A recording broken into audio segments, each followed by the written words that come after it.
Hello dear students, my science academy पर आप सबका स्वागत है। हम पढ़ रहे हैं एनसीईआरटी फिजिक्स क्लास 12 की और चैप्टर चल रहा है हमारा इलेक्ट्रिक सर्किट। और लास्ट लेक्चर तक हम देख चुके हैं मीटर सेतु के बारे में, व्हीटस्टोन सेतु के बारे में, और आज हम देखेंगे विभवमापी के बारे में कि विभवमापी क्या होता है, विभवमापी की संरचना कैसे होती है, इसका सिद्धांत क्या होता है, इसकी सुगराई किस प्रकार प्रभावित होती है और इसके उपयोग के दौरान क्या सावधानियां रखनी चाहिए। तो स्टार्ट करते हैं विभवमापी। तो जैसे कि आपको नाम से ही दिख रहा है विभवमापी, यानी कि विभव को मापने वाला उपकरण विभवमापी कहलाता है। अब विभव का मापन तो हम वोल्टमीटर से भी कर सकते हैं, फिर हम विभवमापी का उपयोग क्यों कर रहे हैं? तो जो वोल्टमीटर से हम पाठ्यांक मापते हैं उसमें कुछ कारणों से त्रुटियां रह जाती हैं। जैसे वोल्टमीटर है, उसमें लगी स्प्रिंग है, उसमें कुछ त्रुटि रह जाए, उस पर जो अंकित चिन्ह हैं उनकी रीडिंग में कुछ त्रुटि रह जाए, तो कुछ कारणों से हम जो विभवांतर का यथार्थ मापन नहीं कर पाते, तो इसलिए हम विभवमापी का चयन कर लेते हैं। तो सबसे पहली बात कि जो विभवमापी है उससे हम किस किस चीज़ का मापन कर सकते हैं। जो विभवमापी है उससे मैं किसी सेल का विद्युत वाहक बल का मापन कर रख सकता हूँ, सेल का विद्युत वाहक बल का मापन कर लूँ, दो बिंदुओं के बीच विभवांतर का मापन कर लूँ, दो बिंदुओं के बीच विभवांतर का मापन कर सकता हूं इससे।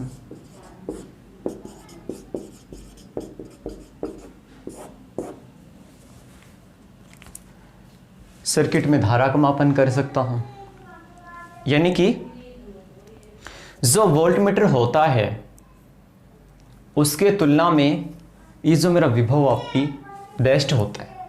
और ऐसा क्यों है कि हम जानते हैं कि जो वोल्टमीटर होता है उसके आदर्श होने के लिए उसका जो प्रभावी प्रतिरोध कितना होना चाहिए, अनंत होना चाहिए। यानी कि जो आदर्श वोल्टमीटर होता है उसका प्रभावी प्रतिरोध कितना होता है, ये होता है मेरा अनंत होता है। प्रभावी प्रतिरोध अनंत होता है, यानी कि जो आदर्श वोल्टमीटर है उसका प्रभावी प्रतिरोध कितना होता है, अनंत होता है। तो जो विभवमापी होता है ये आदर्श वोल्टमीटर की तरह कार्य करता है। यानी कि जो आदर्श वोल्टमीटर है जिसका प्रभावी प्रतिरोध अनंत होगा, यानी कि ये परिपथ से क्या करेगा, जो मेरा विभवमापी है परिपथ से धारा नहीं लेता और फिर ये विभवांतर का क्या करता है, यथार्थ बिल्कुल सटीकता से मापन करता है। इसलिए हम कह सकते हैं कि जो विभवमापी है वोल्टमीटर की तुलना में क्या होता है, सर्वश्रेष्ठ होता है, आदर्श होता है। क्यों? क्योंकि आदर्श वोल्टमीटर की तरह कार्य करता है, परिपथ से धारा लिए बिना विभवांतर का क्या करता है, यथार्थ मापन करता है। यानी कि बिना धारा लिए विभवांतर का यथार्थ मापन करता है। तो यदि बोर्ड एग्जाम में आपसे क्वेश्चन पूछा जाता है कि विभवमापी वोल्टमीटर की तुलना में सर्वश्रेष्ठ या आदर्श क्यों है, तो आप कह सकते हैं कि ये परिपथ से धारा लिए बिना विभवांतर का क्या करता है, यथार्थ मापन करता है। ठीक है। और जो विभवमापी है मेरा, ये किस सिद्धांत पे कार्य करता है? जो मेरा विभवमापी है ये शून्य विक्षेप या अविक्षेप के सिद्धांत पर कार्य करता है।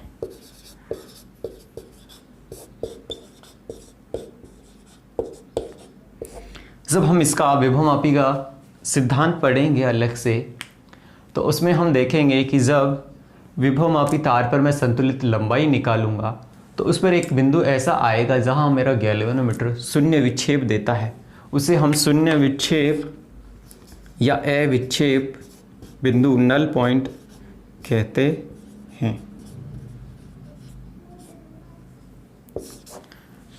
तो ये बात रही मेरी विभवांतर की मापन के लिए सर्वश्रेष्ठ कौन है, विभव मापी है। अब मैं देखता हूँ कि जो विभव मापी है इसकी स्ट्रक्चर कैसी होती है।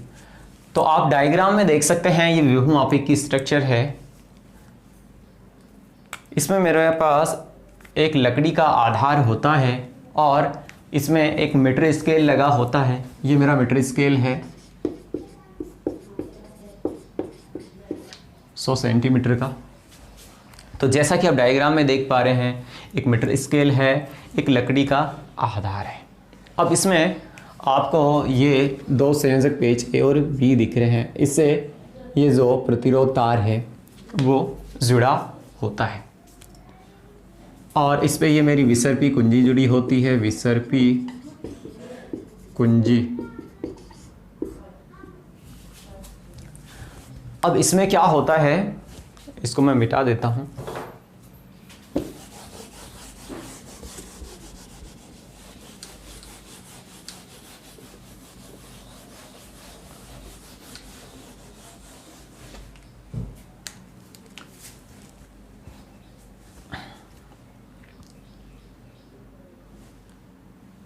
विभव मापी में जो मेरे पास तार होता है वो मैग्नीन, यूरेका एवं कॉन्स्टाइन का बना होता है। यानी कि इसमें जो तार होता है ये वाला, सबसे पहली बात ये 10 मीटर का होता है, 10 मीटर लंबा तार होता है, ठीक है। और ये मैग्नीन, यूरेका एवं कॉन्स्टेंटन आदि मिश्र धातुओं का बना होता है। और इन मिश्र धातुओं के तार का यूज करने का कारण क्या है कि इस जो तार का विशिष्ट जो प्रतिरोध होता है वो अधिक होता है और प्रतिरोध ताप गुणांक क्या होता है, नगण्य होता है। यानी कि विशिष्ट प्रतिरोध या बोले प्रतिरोधकता, विशिष्ट प्रतिरोध क्या होता है, अधिक होता है एवं प्रतिरोध ताप गुणांक न्यूनतम होता है। यानी कि आप बता सकते हैं कि ये जो विभव मापी है इसमें जो तार यूज़ किया जाता है इन मिश्र धातुओं का क्यों यूज़ किया जाता है, क्योंकि विशिष्ट प्रतिरोध अधिक होता है, प्रतिरोध ताप गुणांक इसका न्यूनतम होता है, इसलिए हम इन मिश्र धातु से बने तार का उपयोग हम करते हैं। अब जो तार है इसमें 10 मीटर लंबा होता है और इसका अनुप्रस्थ काट क्षेत्रफल क्या होता है, एक समान होता है। यानी इसकी मोटाई प्रत्येक भाग में क्या होती है, समान होती है। अब हम इसके 10 समान टुकड़े कर लेते हैं, यानी 1 मीटर के 10 टुकड़े कर लेते हैं।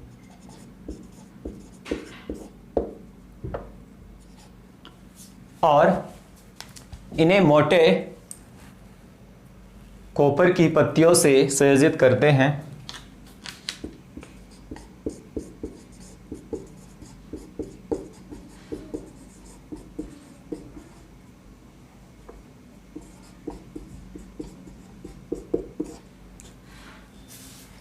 यानी कि 10 इसके समान भाग कर लेते हैं हम ऐसे ऐसे, और इसे मोटे कॉपर की पत्तियों से हम क्या कर देते हैं, संयोजित कर देते हैं।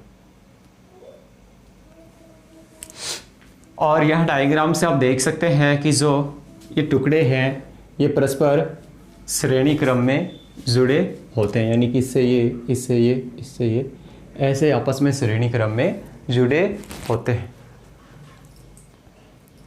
और जो तारों के जो अंतिम सिरे होते हैं इनको हम संयोजक पेचों ए व बी से संयोजित कर देते हैं।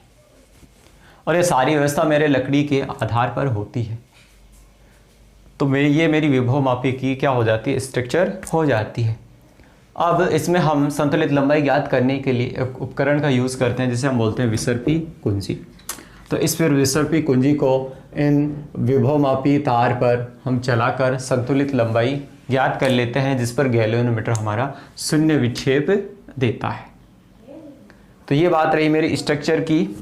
अब नेक्स्ट इसमें हम देखते हैं कि विभवमापी का सिद्धांत और कैसे इसमें हम संतुलित लंबाई ज्ञात करते हैं। तो विभवमापी का सिद्धांत देखते हैं। सबसे पहले मैं इसका सर्किट बना लेता हूं।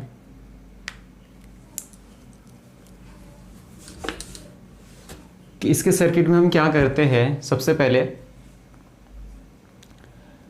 एक बैटरी जिसका विद्युतवाहक बल E0, कुंजी K और धारा नियंत्रक RH, इनको हम श्रेणी क्रम में जोड़ते हैं। यानी कि एक बैटरी जिसका विद्युतवाहक बल है E0, कुंजी K,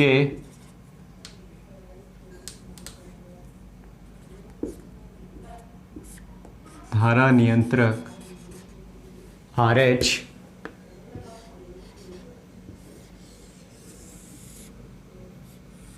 इनको जोड़कर हम प्राथमिक परिपथ तैयार करते हैं। ये है मेरा RH, धारा प्लस से माइनस की ओर। ये मेरा प्राथमिक परिपथ है, प्राथमिक परिपथ कि प्राथमिक परिपथ में हम क्या करते हैं, एक बैटरी लेते हैं जिसका विद्युतवाहक बल E0, कुंजी K लेते हैं और धारा नियंत्रक लेते हैं हम RH। अब द्वितीय परिपथ में हम क्या करते हैं, ये जो विभवमापी तार है मेरा AB, इसके उच्च विभव के सिरे से एक दूसरा सेल जिसका विद्युतवाहक बल E है वो जोड़ते हैं। जिन तार के उच्च विभव के सिरे से हम एक अन्य सेल जोड़ते हैं जिसका विद्युतवाहक बल है E प्लस माइनस।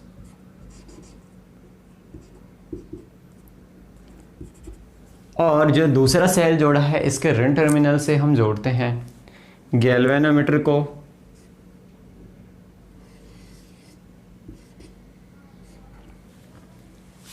और जो गैल्वेनोमीटर का दूसरा भाग है वो विसर्पी कुंजी से जुड़ा होता है। ये है मेरी विसर्पी कुंजी या जोकी, ये है मेरा गैल्वेनोमीटर।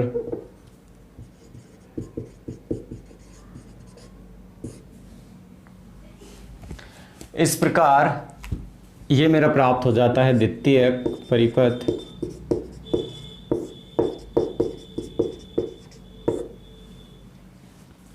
अब यहाँ एक बात ध्यान रखने वाली है कि जो प्राथमिक परिपथ है उसमें मैंने बैटरी का यूज किया है और जो द्वितीय परिपथ है उसमें मैंने सेल का यूज़ किया।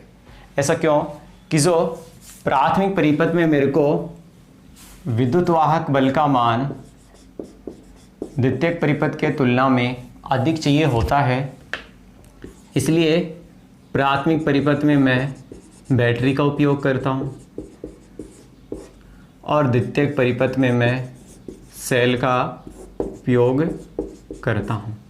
यानी कि जो प्राथमिक परिपथ में विद्युतवाहक बल का मान द्वितीय परिपथ की तुलना में क्या होना चाहिए, अधिक होना चाहिए, इसलिए मैं प्राथमिक परिपथ में बैटरी का उपयोग करता हूँ। तो ये मेरा सर्किट तैयार है। अब मैं क्या करूँगा, सबसे पहले कुंजी K लगाऊंगा। कुंजी K लगाएंगे तो इसमें धारा प्रवाहित होगी, यानी कि जो मेरा विभवमापी तार है इसमें धारा प्रवाहित होगी। अब जो ये सेल लगाया है मैंने जिसका विद्युतवाहक बल मेरे को ज्ञात करना है, मैंने मान लिया इसका विद्युतवाहक बल कितना है, E है। तो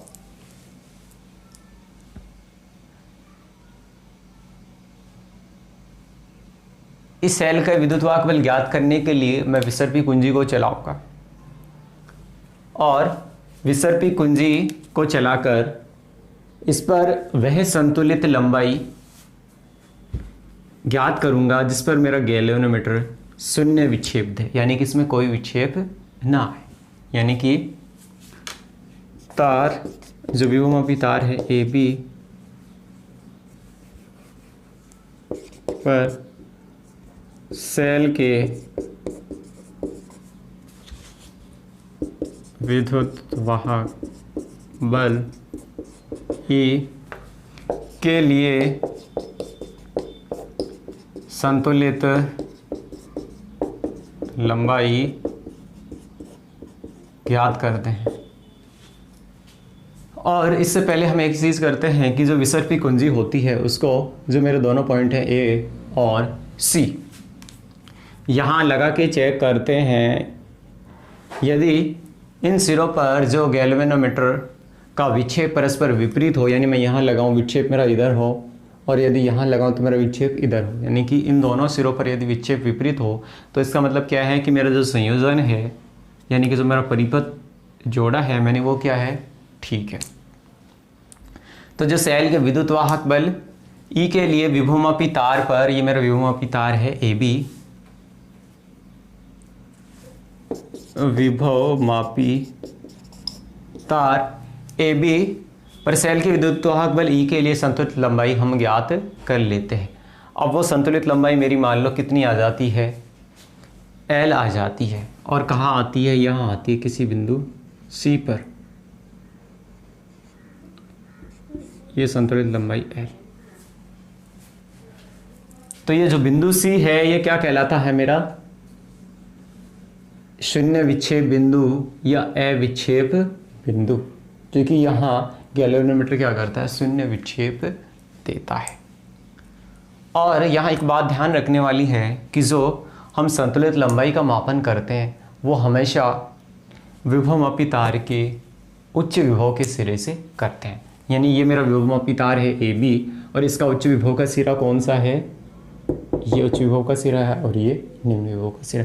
तो संतुलित लंबाई हमेशा इधर से मापी जाती है, यानी कि संतुलित लंबाई उच्च विभव के सिरे से मापते हैं। ठीक है, तो यहाँ से मेरे पास क्या रिलेशन आता है, जो सेल का विद्युत वाहक बल है E वो समानुपाती होता है संतुलित लंबाई L के, यानी कि E समानुपाती है L के, तो E बराबर आ जाता है मेरे पास XL। यानी समानुपाती का चिन्ह हटाऊंगा तो मेरे पास क्या आएगा, स्थिरांक आएगा, यानी E इक्वल टू XL, जहाँ X समानुपाती स्थिरांक है जिसे हम क्या कहते हैं, विभवमापी की विभव प्रवणता, यानी कि X इक्वल टू क्या है, विभव प्रवणता, यानी कि X बराबर हो गया यहाँ से E/L। तो X क्या है, विभव प्रवणता है, और यही विभवमापी का क्या है, सिद्धांत है। यही विभव मापी का सिद्धांत है। तो नेक्स्ट मैं यहाँ से परिभाषित करूँगा विभव प्रवणता x को, और देखूँगा कि जो x का मान है वो किन किन बातों पर निर्भर करता है।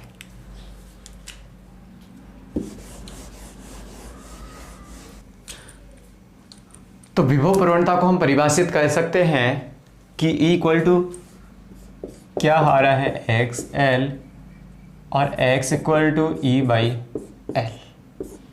तो क्या मैं यहाँ से विभव प्रवणता को परिभाषित कर सकता हूँ? बिल्कुल कर सकता हूँ कि जो विभवमापी तार है, यानी कि जो विभवमापी तार है, यदि मैं L का मान कर दूँ 1 तो X इक्वल टू क्या होगा, E का, X इक्वल टू हो जाएगा E, यानी विभवमापी तार की एकांक लंबाई पर जो विभव पतन है, यानी विभवमापी तार की एकांक लंबाई पर विभव पतन क्या कहलाता है, विभवमापी की विभव प्रवणता कहलाता है। यानी विभवमापी तार की एकांक लंबाई पर विभव में जो कमी हो रही है, लंबाई के साथ जो कमी हो रही है, क्योंकि E प्रोपोर्शनल टू क्या है L, यानी कि लंबाई के साथ इसके विभव में क्या हो रही है, जो कमी हो रही है वो क्या कहलाती है, विभव प्रवणता कहलाती है। क्या मैं यहाँ से इसका मात्रक बता सकता हूँ? बिल्कुल बता सकता हूँ। E इक्वल टू क्या है, X इक्वल टू है E/L, यानी कि इसका मात्रक हो जाएगा E वोल्ट में और लेंथ मेरी मीटर में, यानी वोल्ट प्रति मीटर। अब जो विभव प्रवणता है ये कैसी राशि है, ये एक अदिश राशि है। विभव प्रवणता मेरी अदिश राशि है। अब यदि मैं ये मान लूं कि जो विभवमापी तार है उसकी लंबाई कैपिटल L मान लूं, कि संतुलित लंबाई तो स्मॉल l निकाली मैंने, जो विभवमापी मेरा तार है पूरा AB, उसकी लंबाई मान लूं कैपिटल R, और जो तार के सिरों पर उसमें धारा प्रवाहित हो रही है, तो तार के सिरों पर जो उत्पन्न विभवांतर है उसको मैं मान लूं VAB मान लूं, तो विभव प्रवणता क्या होगी, यानी कि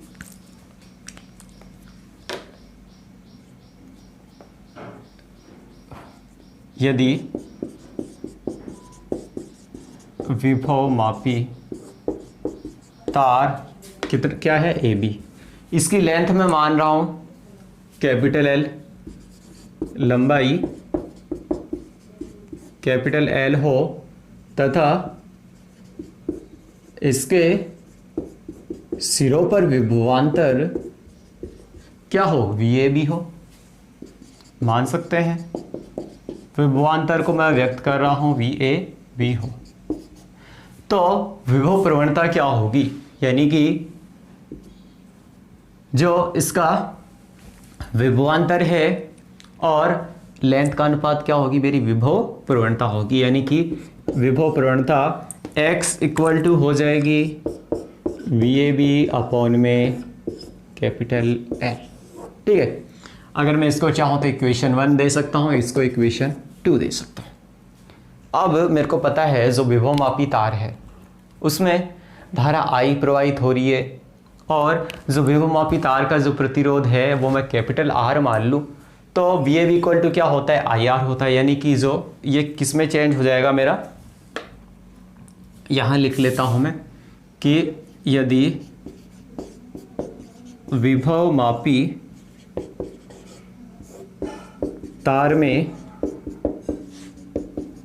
धारा I तथा प्रतिरोध इसका क्या मान लें, कैपिटल R मान लें, तो ओम के नियम से V क्या होगा, IR, यानी VAB इक्वल टू IR, तो X इक्वल टू हो गया IR अपॉन में L, यानी कि यहाँ से आप देख सकते हैं कि जो विभव प्रवणता है वो मेरी धारा के क्या आ रही है, प्रोपोर्शनल आ रही है, यानी कि जिसकी लेंथ होगी वो कांस्टेंट होगी, और जो इसका रेजिस्टेंस होगा वो भी क्या होगा, कांस्टेंट होगा। अब यदि मैं R का मान लिख लूँ कि R इक्वल टू होता है रो L अपॉन में E, अब यदि ये L कैपिटल है तो इसको भी मैं कैपिटल A ले लेता हूँ, R इक्वल टू मैं लिख लूँ रो L अपॉन में A, तो यहाँ से X किसके बराबर हो जाएगा, X इक्वल टू हो जाएगा ये I अपॉन में L, और R के स्थान पर रख लिया मैंने रो L अपॉन में A, L से L गया, तो X इक्वल टू आ गया मेरे पास I रो अपॉन में A, यानी कि जो विभव प्रवणता है वो किन किन चीज़ों के समानुपाती है, यहाँ से आप देख सकते हैं कि मैं कह सकता हूँ कि जो विभव प्रवणता X है मेरी धारा I के समानुपाती, क्योंकि यहाँ भी I आ रहा है, यहाँ I आ रहा है, ये मेरी प्रतिरोधकता है, ये मेरा रेजिस्टेंस है, तो ये I के तो प्रोपोर्शनल हो गई। ऐसे ही x is proportional rho and x is proportional 1/a, यानी कि जो विभव प्रवणता का मान है, विभवमापी तार में बहने वाली धारा I के समानुपाती, प्रतिरोधकता ρ के समानुपाती, और जो विभवमापी तार है उसका अनुप्रस्थ काट क्षेत्रफल उस पर निर्भर कर रहा है। यदि जो विभवमापी तार है उसके अनुप्रस्थ काट क्षेत्रफल को मैं मान लूं a = πr², यानी कि x इज प्रोपोर्शनल आ रहा है 1/a। यदि तार की जो त्रिज्या है उसको मैं r मान लूं तो a = क्या होगा, πr², तार का अनुप्रस्थ काट क्षेत्रफल। यानी कि आप यहां से देख सकते हैं जो विभव प्रवणता का मान है धारा पे निर्भर कर रहा है, प्रतिरोधकता पे निर्भर कर रहा है, और जो तार का अनुप्रस्थ काट क्षेत्रफल है उसकी मोटाई है उन पे निर्भर कर रहा है। अब इसमें मैं ये मान लूं कि जो प्राथमिक परिपथ में मेरा सेल जुड़ा है, यानी कि जो मैंने बैटरी जोड़ी है उसका विद्युत वाहक बल क्या है, E0 है, और उसका आंतरिक प्रतिरोध मान लूं मैं R, धारा नियंत्रक का प्रतिरोध मान लूं R', तो परिपथ में बहने वाली धारा कितनी होगी उसकी हम गणना कर लेते हैं। सेल का जो विद्युत वाहक बल है या जो मेरी बैटरी है, प्राथमिक परिपथ में मेरी बैटरी है का विद्युत वाहक बल कितना था, वो था मेरा E0। जो सेल या बैटरी है इसका आंतरिक प्रतिरोध मान लो मैं r, सेल या जो बैटरी है उसका आंतरिक प्रतिरोध मान लूँ मैं r,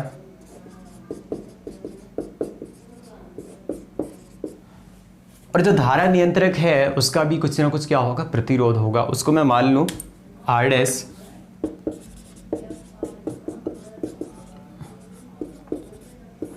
धारा नियंत्रक का प्रतिरोध है R', तो इसमें बहने वाली धारा क्या होगी, तो धारा I बराबर होनी चाहिए सेल का विद्युत वाहक बल E0 अपॉन में जो कुल रेजिस्टेंस क्या होगा, धारा नियंत्रक का प्रतिरोध R', सेल का आंतरिक प्रतिरोध R, और जो अन्य प्रतिरोध है या जो विभवमापी तार है उसका प्रतिरोध क्या होगा, R होगा, तो उसके इक्वल होना चाहिए। तो ये मेरा I का मान आ गया, इसको इक्वेशन दे लेता हूं मैं 3rd। अब इस I के मान को मैं इक्वेशन सेकंड में रख सकता हूं कि इक्वेशन सेकंड में मेरे पास मान था x = I R अपॉन में L। इसमें मैं I का मान रख सकता हूं, यानी कि x = क्या हो गया, I का मान यहां से रख लेते हैं, यानी कि समीकरण 2 व 3 से। तो समीकरण 2 व 3 से क्या कर सकते हैं, x = E0 अपॉन में R' R + R, और इंटू RL चल ही रहा है मेरा RL। तो ये मेरा विभव प्रवणता x का मान आ गया यहां से।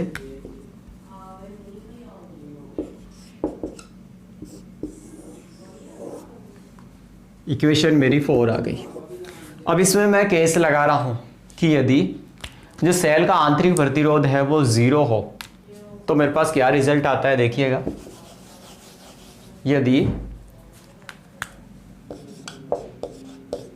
केस फर्स्ट लगा रहा हूं, यदि सेल का आंतरिक प्रतिरोध 0 हो,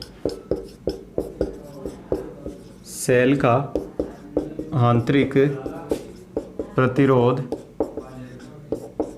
R = हो 0, तो इस कंडीशन में x का मान क्या हो जाएगा, ये हो जाता है x =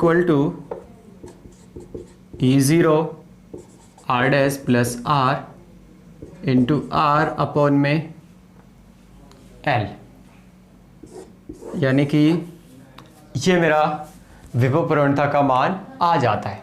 अब यदि जो धारा नियंत्रक है उसका रेजिस्टेंस भी 0 हो और जो बाह्य प्रतिरोध है उसका मान भी मेरे पास क्या हो, सॉरी बाह्य प्रतिरोध नहीं, जो सेल का आंतरिक प्रतिरोध है उसका मान भी 0 हो, तो क्या होगा, यानी कि केस सेकंड यदि R डैश इक्वल टू हो 0, R इक्वल टू भी हो 0, तो इस कंडीशन में x का मान क्या हो जाएगा, x इक्वल टू हो जाएगा R डैश भी मैं 0 कर दूँ तो E0 अपॉन में R डैश 0 कर देंगे तो ये 0 हो जाएगा, R इंटू R अपॉन में L, R से R कैंसिल हो जाएगा, तो x इक्वल टू आ गया मेरे पास E0 अपॉन में L। Equation number very 5। तो इक्वेशन जो 5 है ये विभव प्रवणता के लिए मेरे पास संबंध आया कि x equal to E0 upon में L।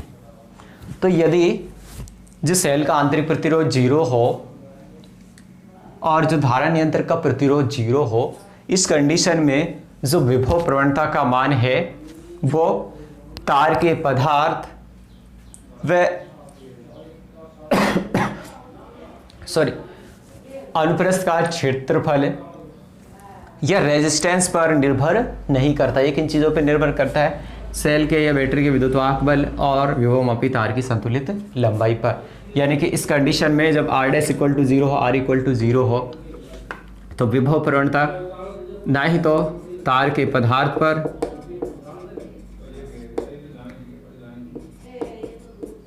ना ही तार के अनुप्रस्थ काट क्षेत्रफल पर और ना ही इसके प्रतिरोध पर निर्भर करता है। इन चीज़ों पर निर्भर नहीं करता कि केवल E0 और L पर निर्भर करता है। अब नेक्स्ट हम देखते हैं, तो नेक्स्ट देखते हैं विभवमापी की सुग्राह्यता। विभवमापी की सुग्राह्यता से पहले हम देख लेते हैं सुग्राह्यता सेंसिटिविटी क्या होती है। सुग्राह्यता क्या होती है कि कोई उपकरण है उसके द्वारा हम छोटे से छोटा पाठ्यांक माप सकें और बड़ा से बड़ा पाठ्यांक माप सकें। यानी कि कोई उपकरण है उसके निम्न परास कम हो और उच्च परास अधिक हो तो वो उतना ही क्या होगा, सुग्राही होगा। यानी कि कोई उपकरण है उसकी निम्न परास हो कम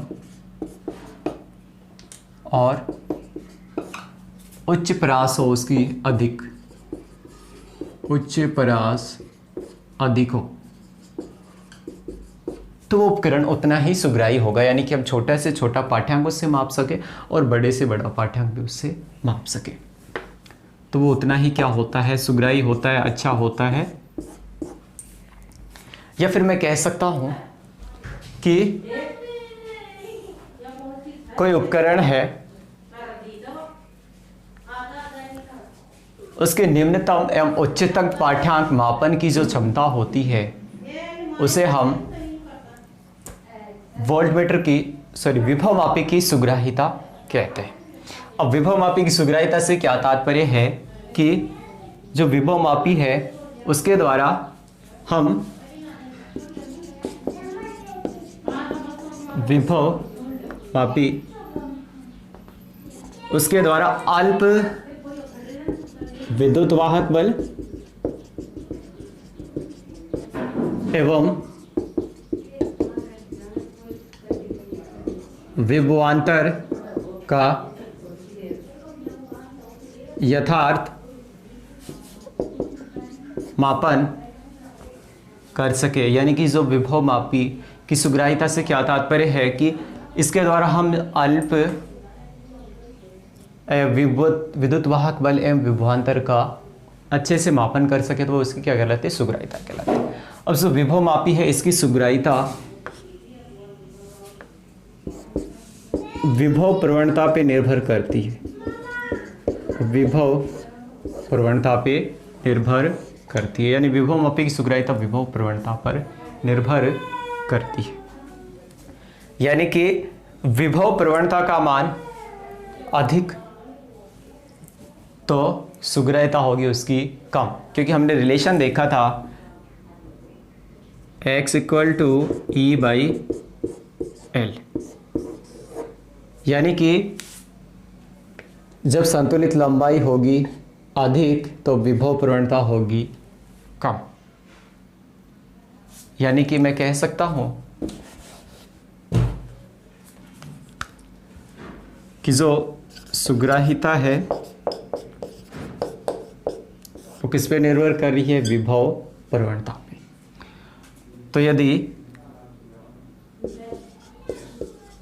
विभव प्रवणता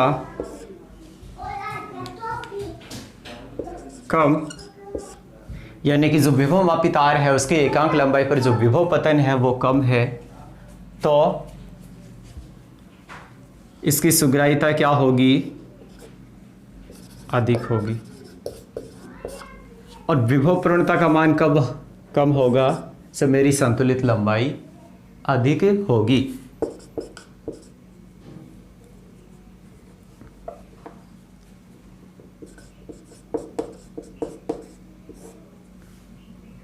संतुलित लंबाई के बजाय हम बोल देते हैं जो विभवमापी तार की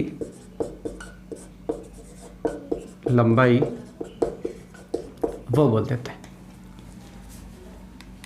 यानी कि तार की लंबाई अधिक होगी तो विभव प्रवणता का मान कम होगा, विभव प्रवणता कम होगी तो सुग्राह्यता क्या होगी? मेरी अधिक होगी। यानी कि हम तार की लंबाई जितनी अधिक लेंगे तो उसकी विभव प्रवणता का मान उतना ही कम प्राप्त होगा और विभवमापी उतना ही अधिक सुग्राही होगा। तो यहीं से इक्वेशन उठता है कि जो विभवमापी तार है, विभवमापी तार की लंबाई 10 मीटर ही क्यों लेते हैं? तो यदि हम प्राथमिक परिपथ में बिना चेंज किए विभवमापी की सुग्राह्यता बढ़ाना चाहें तो हम क्या करते हैं? जो विभवमापी तार है वो 10 मीटर का लेते हैं, तो जब तार की लंबाई अधिक लेते हैं तो विभव प्रवणता का मान कम हो जाता है और विभव प्रवणता का मान कम हो जाने से विभवमापी की सुग्राह्यता बढ़ जाती है। इसीलिए हम विभवमापी तार 10 मीटर का काम में लेते हैं। अब जो विभव प्रवणता है वो और कैसे बढ़ाई जा सकती है? जो विभव प्रवणता का मान है वो जो सुग्राह्यता है उसका मान हम परिपथ में धारा का मान कम करके, यानी कि धारा का मान मैं कम करूं,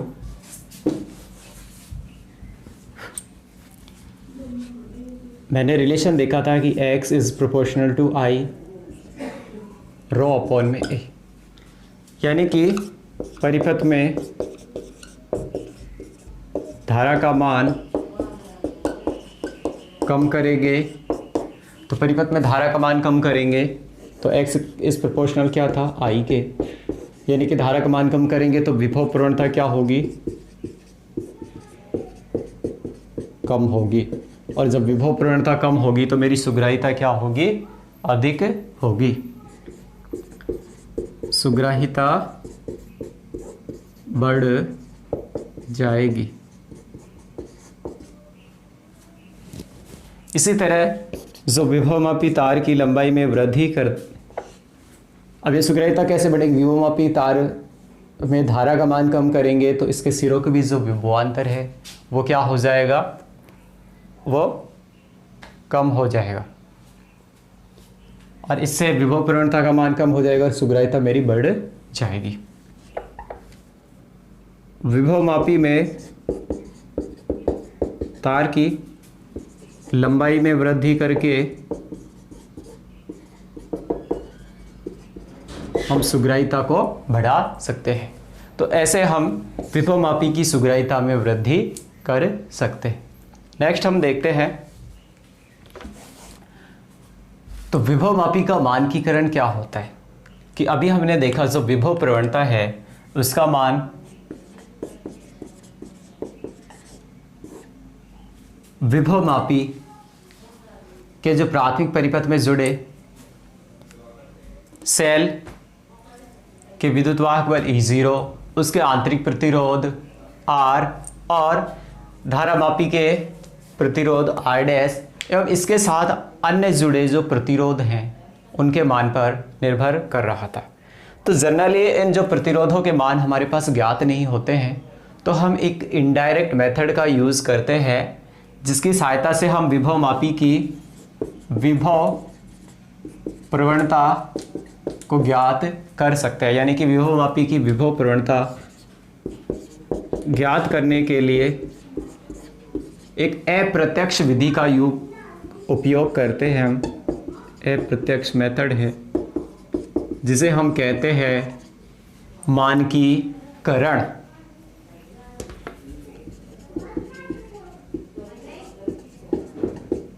या फिर मैं कह सकता हूं कि विभव मापी के लिए विभव प्रवणता का यथार्थ मान ज्ञात करने की जो प्रक्रिया है वो क्या कहलाती है? मानकीकरण कहलाती है। यानी कि विभव मापी की विभव प्रवणता का यथार्थ मापन करने की प्रक्रिया वो क्या कहलाती है? मानकीकरण कहलाती है। अब मानकीकरण में हम जो विभव मापी परिपथ में हम क्या चेंज करते हैं कि जो इसका द्वितीयक परिपथ होता है उसमें हम एक मानक सेल का उपयोग करते हैं। कैसे करते हैं कि ये मेरा प्राथमिक परिपथ होता था, ये एक बैटरी जुड़ी होती थी, ये कुंजिके होती थी और ये मेरा धारा नियंत्रक RH होता था। ये E0 प्लस माइनस ये कुंजी मेरी K थी और ये धारा नियंत्रक RH था। तो इसका द्वितीयक परिपथ में मैं क्या करता हूँ कि एक मानक सेल का उपयोग कर लेता हूँ। प्लस माइनस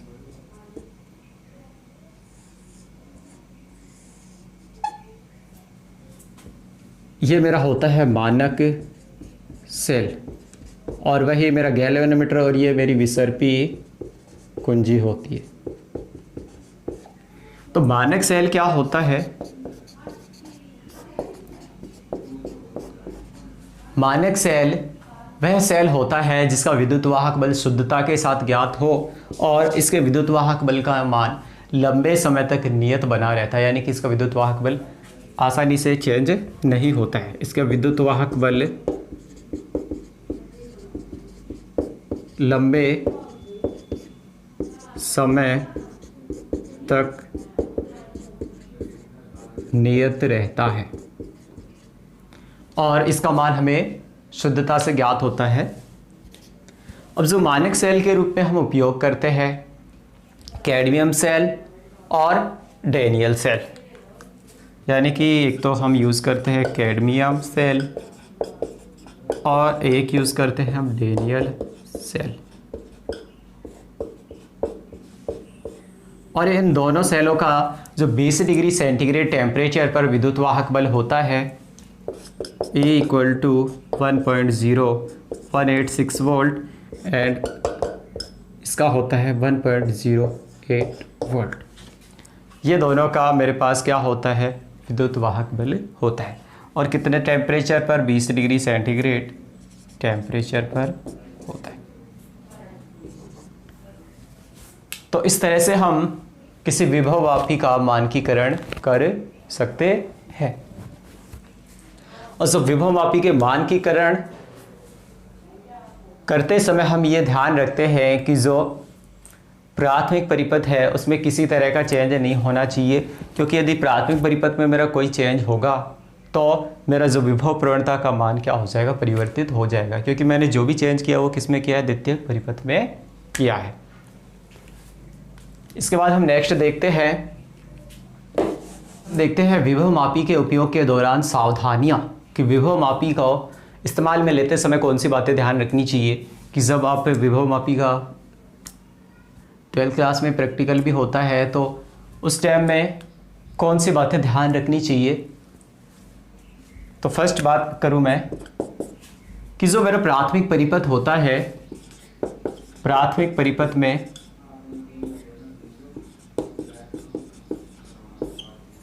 जो सेल का जो प्राथमिक परिपथ में जो विद्युत वाहक बल का मान है वो द्वितीयक परिपथ की तुलना में क्या होना चाहिए, अधिक होना चाहिए। इसलिए मैं प्राथमिक परिपथ में किसका यूज़ करता हूँ, बैटरी का उपयोग करता हूँ। यानी कि जो प्रथम प्राथमिक परिपथ है उसमें विद्युत वाहक बल E0 और सेकंड में विद्युत वाहक बल E, यानी कि ये ग्रेटर देन होता है। यदि ऐसा नहीं होगा तो मेरे पास जो शून्य विक्षेप की स्थिति प्राप्त नहीं होगी, प्राप्त नहीं होगा।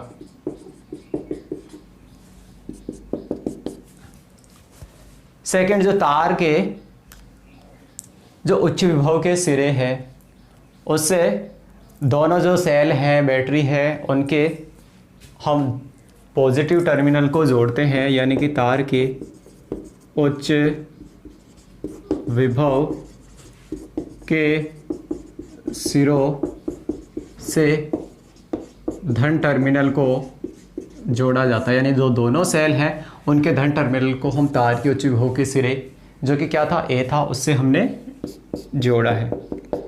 इसके अलावा जो संतुलित लंबाई है उसकी गणना हम हमेशा कहाँ से करते हैं, बिंदु ए से करते हैं। यानी कि तार के उच्च विभव के सिरे से संतुलित लंबाई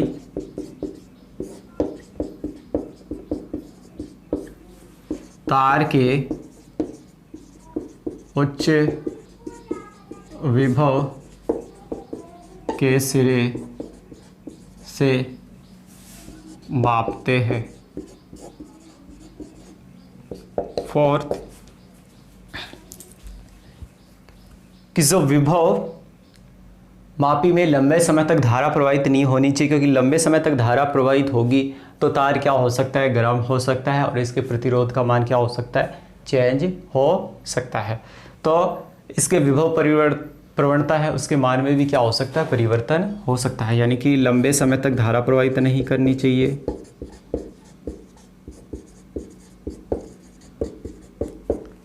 धारा प्रवाहित नहीं करनी चाहिए, क्योंकि लंबे समय तक धारा प्रवाहित होगी तो इसका तार गर्म हो सकता है और इसका प्रतिरोध क्या हो सकता है, चेंज हो सकता है। और प्रतिरोध चेंज होने से जो विभव प्रवणता है उसके मान में भी क्या हो सकता है, परिवर्तन हो सकता है।